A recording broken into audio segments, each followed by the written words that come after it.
여러분, 우리나라에도 보이지 않는 계급이 있다는 말 동의하시나요?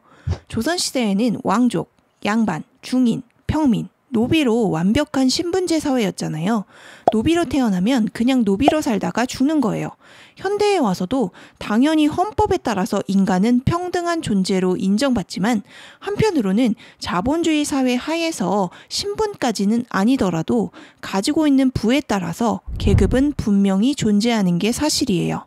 나름 열심히 살아왔고 남들처럼 가끔 해외여행도 가고 현기차 끌고 다 대출이지만 그래도 내 집 한 채 있고 이 정도면 잘 사나 싶다가도 인스타 보면 외제차 끌고 몰디브 가서 풀빌라 수영장에서 모히또 마시는 지인 사진 보면 또 좌절하는 게 지금 우리의 모습이잖아요.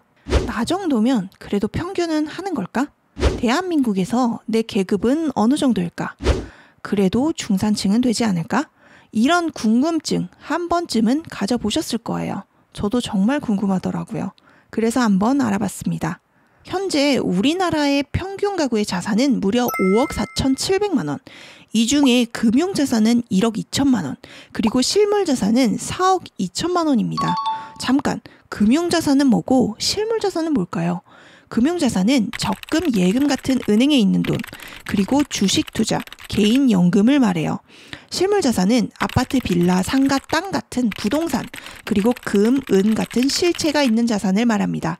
보통은 부동산 비율이 압도적이기 때문에 실물자산을 부동산이라고 부르는 경우가 많아요. 정리하자면 은행에 있는 돈과 주식 투자 금액이 자산의 22%이고 부동산의 비율이 78%인 거예요. 평균 우리나라 집의 자산 거의 대부분이 부동산이라는 거죠. 부채가 9,170만 원이니까 자산에서 부채를 빼주면 진짜 갖고 있는 내 돈인 순자산이 되는 거예요. 대한민국 평균 가구의 순자산은 4억 5,600만 원이네요. 그럼 순자산이 4억 5,600만 원보다 적으면 대한민국 평균 아래일까요? 이건 말 그대로 평균이라 그래요. 아예 돈이 없는 사람들과 정말 돈이 많은 재벌들을 뭉뚱그려서 평균을 내버리니까 이 금액이 나오는 거예요. 순자산 구간별 가구 분포를 보면 중앙값이 2억 4,600만 원이라고 나옵니다. 순자산이 2억 4,600만 원 이상이라면 그래도 대한민국에서 중간 이상은 하는구나 라고 생각하셔도 좋을 것 같아요. 요즘 너도 나도 10억 벌 수 있다 라고 많이 떠드는데 실제 통계를 보면 순자산이 10억 이상인 가구는 11.4%밖에 되지 않아요. 10억이라는 수치가 결코 만만한 숫자는 아니라는 거예요. 실제로 순자산 1억도 되지 않는 집이 29.5%나 되고 3억이 채 되지 않는 집이 전체 가구의 55.7%입니다. 소득으로 보자면 연 5천만 원을 버는 집이 대한민국 국민의 중앙값입니다. 1년에 5천만 원 이상 벌고 계시다면 평균 이상이라고 보셔도 됩니다. 연 1억을 넘게 버는 가정도 17.8%나 되네요.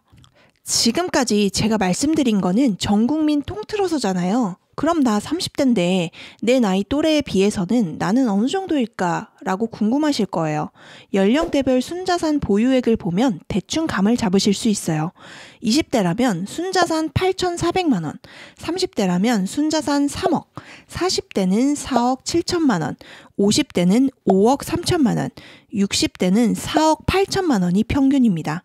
여기서 주목할 만한 것이 30대의 순자산 증가는 3.9% 수준이라 물가 상승률에도 미치지 못하는데 50대의 순자산 증가는 무려 14.6%로 나왔어요. 연령대별 자산 보유액을 보면 현재 50대 이상이 가장 많은 것으로 나오는데 50대 이상의 자산 유형을 분석해보면 저축액보다는 거주주택, 그리고 투자한 부동산의 자산이 압도적입니다. 결국 우리나라에서 대한민국 국민들은 부동산으로 자산을 늘려가고 있다고 추론할 수 있어요. 순자산을 5분위로 나누어서 자산 유형을 분석한 자료를 볼게요. 순자산이 16억 이상인 5분위의 보유 자산을 보면 거주주택과 투자한 부동산 자산의 비율이 80%가 넘습니다. 어느 지역에 잘 사는 사람들이 많은지도 나옵니다. 자산 평균 기준으로 평균 이상인 지역은 서울, 세종, 경기, 제주 순이었습니다. 잘 사는 사람들은 이 네 지역에 제일 많이 분포되어 있다라고 보면 될 것 같아요. 조금 놀라운 것이 서울과 세종이 거의 똑같아요. 소득 기준으로 보면 세종, 경기, 서울, 울산, 대전 순으로 소득이 높은 사람들이 분포하고 있었습니다. KB 한국 부자 보고서를 보면 금융자산 10억 이상의 사람을 부자로 보고 조사했는데요. 금융자산 10억 이상의 사람들은 수도권의 70% 이상 거주하고 있었습니다. 부자는 대부분 수도권에 살지만 소득과 자산이 평균 이상인 사람들의 분포는 세종이 더 높다고 보면 될 것 같아요. 평균 데이터를 보고 내가 어느 정도인지 감을 잡았다면 이제 순자산 상위 10% 이상인 동수저 이상 집단을 알아볼까요? NH투자증권에서 발표한 대한민국 상위 1% 보고서에서는 중산층을 순자산 4억 원 이상으로 봤습니다. 그리고 대부분의 부자를 분석한 자료에서 금융자산이 10억 원 이상이면 부자라고 간주하고 있어요. 대한민국 1% 상위 부자들은 순자산으로 얼마를 갖고 있을까요?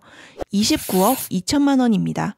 대략 30억이 있으면 대한민국 상위 1%라고 볼 수 있어요.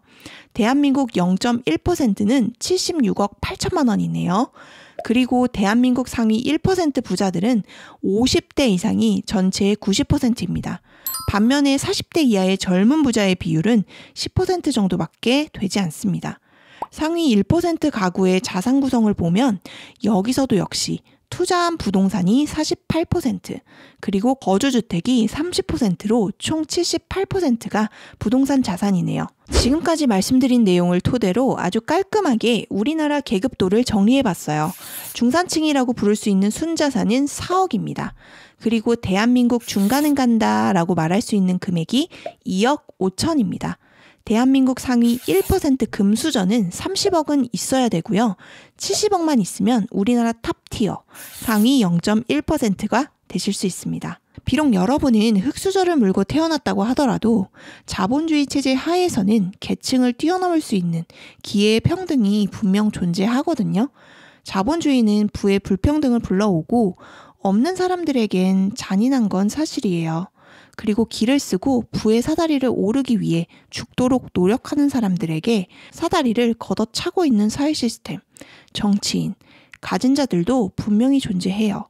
하지만 이렇게 계속 걷어차인다 하더라도 스스로 돕는 자를 돕는 게 또 자본주의예요. 불평, 불만, 남 탓하면 평생 가난하게 살게 됩니다. 환경을 깨부수고 승자가 되세요.